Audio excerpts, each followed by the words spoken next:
இந்த வீடியோவில் நம்ம என்ன பார்க்க போறோம்னா தனுசு ராசிக்காரர்களுக்கு ஆகஸ்ட் 2026 எத்தகைய ஒரு பலாபலன்கள் நிறைந்த ஒரு மாதமாக இருக்க போகுதுங்கிறது நம்ம சயின்டிஃபிக் வேதிக் அஸ்ட்ராலஜி முறையில் எதையும் மிகைப்படுத்தாமல் உள்ளது உள்ளவாறு நம்ம பார்க்க போகிறோம்.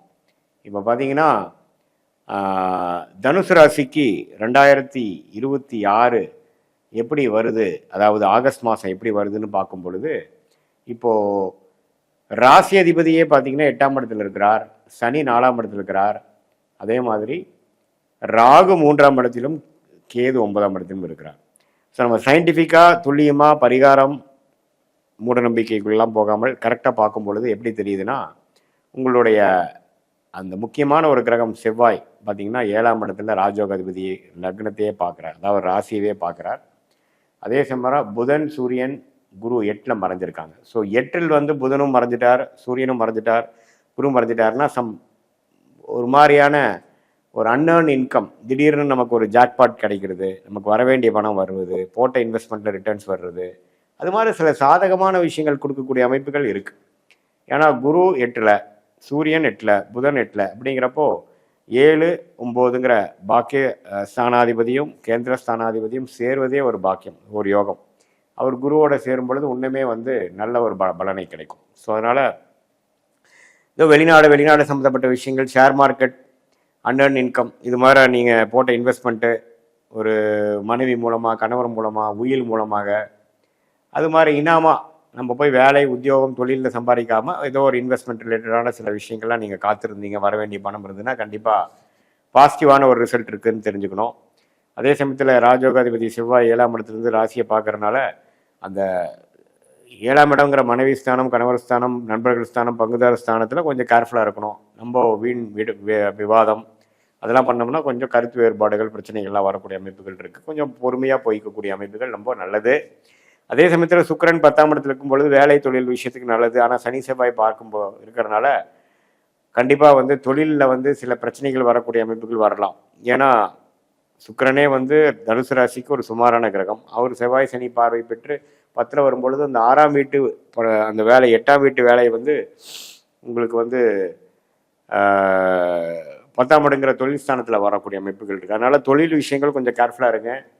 மற்றபடி கூட்டு தொழில் அது மாதிரி விஷயத்தில் இருக்கிறவங்களுக்கு நல்ல யோகம், தவறு இல்லை. ஸோ ஓவராலாக பார்க்கும் பொழுது நல்ல மாற்றங்கள் நிறைந்ததாக இருக்குது. எது மாதிரி மாற்றம்னா திடீர் பயணங்கள், திடீர்னு அப்படியே மாறுறது, இடம் மாறுறது, திடீர்னு நம்ம பொசிஷன் கொஞ்சம் பாசிட்டிவாக போகிறது, எதிர்பார்க்காத இடத்துலேருந்து சிலது நடக்கிறது, அது மாதிரி foreign connection, import export related, அது மாதிரி அவுட்டர் சர்க்கிள்லேருந்து நமக்கு சில பெனிஃபிட்ஸ் வர்றது, இதெல்லாம் சாதகமான ஒரு அமைப்பாக நம்ம தனுசு ராசிக்காரர்களுக்கு ஆகஸ்ட் 2026 இது மாதிரி நேரடியாக போய் நீங்கள் எவ்வளோ கஷ்டப்பட்டு எவ்வளோ பண்ணாலும் இன்டைரக்டாக வரக்கூடிய அமைப்புகள் கொஞ்சம் சாதகமாக இருக்குது.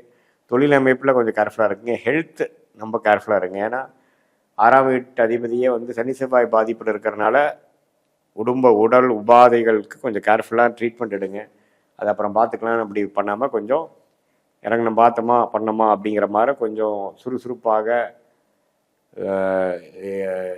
அப்புறம் நம்ம எந்திலுமே பெரிய கவனத்தை போடாமல், அஜாக்கிரதையாக இல்லாமல் கொஞ்சம் கவனமாக இருக்கணும்னு நினைக்கிறேன். ஏன்னா 6ஆம் இடம் என்று சொல்லப்படுகிற அந்த சுக்கிரனோட வீடு பாதிக்கப்பட்டிருக்கு. ஸோ அதனால் சனியின் பார்வையும் அவர் பெறுகிறார். அப்படிங்கிறதுனால மெயினான தனுசு ராசிக்காரங்கள் உடல் உபாதைகள் கொஞ்சம் பார்த்துக்குங்க, கேர்ஃபுல்லாக இருங்க, டோன்ட் டேக் இட் ஈஸி. மற்றபடி பார்த்திங்கன்னா நான் சொன்ன மாதிரி திடீர் லாபங்கள் அது மாதிரி விஷயங்கள்லாம் இருக்குது. மனைவி மூலமாக இருக்குது, வெளிநாடு போகக்கூடிய அமைப்புகள் இருக்குது. அது மாதிரி விஷயங்கள்லாம் கொஞ்சம் நீங்கள் பண்ணியிருந்தீங்கன்னா அது கொஞ்சம் ஃபோக்கஸ் பண்ணுங்கள், நல்ல பெனிஃபிட்ஸ் வரும். அதே சமயத்தில் திருமண விஷயத்தை எதிர்பார்க்குறவங்களுக்கு திருமணம் ஆகக்கூடிய அமைப்புகள் இருக்குது. திருமணம் ஆனதுக்கப்புறம் வெளியூர் போகக்கூடிய அமைப்புகள் இருக்குது. குழந்தை பேர் எதிர்பார்க்குறவங்க குழந்தை பேர் வரக்கூடிய அமைப்புகள் இருக்குது. இது மாதிரி சில பாசிட்டிவான அமைப்புகள் நிறைந்த ஒரு மாதமாக ஆகஸ்ட் 2026 தனுசு ராசிக்காரர்களுக்கு அந்த குருவோடு சேரக்கூடிய புதன், சூரியன், அதே மாதிரி ராஜயோகாதிபதி செவ்வாய் ராசியை பார்க்குறது, இது எல்லாமே ஒரு அற்புதமான ஒரு காலகட்டங்கள். அதை நீங்கள் கண்டிப்பாக யூஸ் பண்ணிக்கணும். இது ஒரு பொதுவான பலனே தவிர உங்களுடைய பிறந்த தேதி, பிறந்த நேரம், பிறந்த உரை போட்டு உங்களுடைய திருக்கணித பஞ்சாங்கத்தில் நம்ம ஜாதகத்தை போட்டு அனுப்பிச்சு ஒரு கன்சல்டேஷனில் நம்ம அப்பாயின்மெண்ட்டில் பார்த்தோம்னா நம்மளுடைய எதிர்காலம் எப்படி இருக்குது, இறந்த காலம் எப்படி இருந்தது, இப்போ போயிட்டுருக்கிற காலம் எப்படி இருக்குது, ஒர்ஸ்ட் இஸ் ஆல்ரெடி ஓவரா, பெஸ்ட் இஸ் எட்டு கம்மா, அல்லது ஒன்றுமே ஒர்ஸ்ட் கொஞ்சம் வெயிட் பண்ண வேண்டியிருக்கா, எது மாதிரி டைரக்ஷன் நம்ம வாழ்க்கையை திரும்புது அப்படிங்கிறத சயின்டிஃபிக் வேதிக் அஸ்ட்ராலஜி முறையில் துல்லியமான முறையில் எதையும் மிகைப்படுத்தாமல் பார்த்து அடுத்த வரக்கூடிய ஷார்ட் டேர்ம், அடுத்து வரக்கூடிய லாங் டேர்ம்லாம் எப்படி இருக்குது, நம்ம எந்த மாதிரி டைரக்ஷனில் நம்ம போகலாம், நம்ம லக்னம் எப்படி இருக்குது, லக்னாதிபதி உச்சமாக இருக்காரா எப்படி இருக்குது, நமக்கு யோகமான கிரகங்களில் யார், ராசிக்கும் லக்னத்துக்கும் உள்ள வித்தியாசங்கள் என்ன, ஸ்தானபலம், திக்பலம், திருக்பலங்கிற நம்மளோட ஒரு கிரகத்தோட பலத்தை எடுத்து நம்மளோட யோகமான பிளானட் என்னன்னு கண்டுபிடிச்சு அந்த தசாபுக்திகளுக்கு ஏற்ற மாதிரி சில பலன்களை பார்க்கும் பொழுது அடுத்து வரக்கூடிய லாங் டேர்ம், ஷார்ட் டேர்ம், அப்புறம் நீங்கள் எடுக்கக்கூடிய டெசிஷன்லாம் வந்து எது நமக்கு பெஸ்ட்டு டெசிஷனாக வருது, நமக்கு முன்னாடி இருக்கக்கூடிய சாய்ஸில் வந்து எது மாதிரி சாய்ஸ் நம்ம எடுக்கலாம், எது மாதிரி சாய்ஸ் வந்து நமக்கு சரி வராது அப்படிங்கிற மாதிரி விஷயங்கள்லாம் துல்லியமாக நம்ம பார்த்து எதையும் நம்ம வந்து மிகைப்படுத்தாமல் உள்ளது உள்ளவாறு அந்த நமக்கு ஏற்றமான ஒரு விஷயங்கள் வந்து ஸோ அது மாதிரியான விஷயங்கள்லாம் நம்மளோட ஜாதகத்தில் பார்த்து அது தகுந்த முடிவுகளை எடுக்கும் பொழுது நம்மளுடைய கர்மா என்ன சொல்கிறது, நம்மளோட யோகமான கிரகம் என்ன, நம்மளோட யோகமான துறை என்ன, வியாபாரமா, வேலையா, அல்லது வேலைன்னு வந்துட்டோம்னா எது மாதிரி வேலை, டெக்னிக்கல் வேலையா, அட்மினிஸ்ட்ரேஷன் வேலையா, அல்லது உயர் படிப்பு வந்து நமக்கு என்ன வரும், என்ன துறை, என்ன துறையில் போனால் நம்ம ஜெயிக்கலாம், அடுத்தடுத்த திசைகள் எதை காட்டுது, வேலையா தொழிலா, அது மாதிரி விஷயங்கள்லாம் நம்ம முடிவு பண்ணி அதே மாதிரி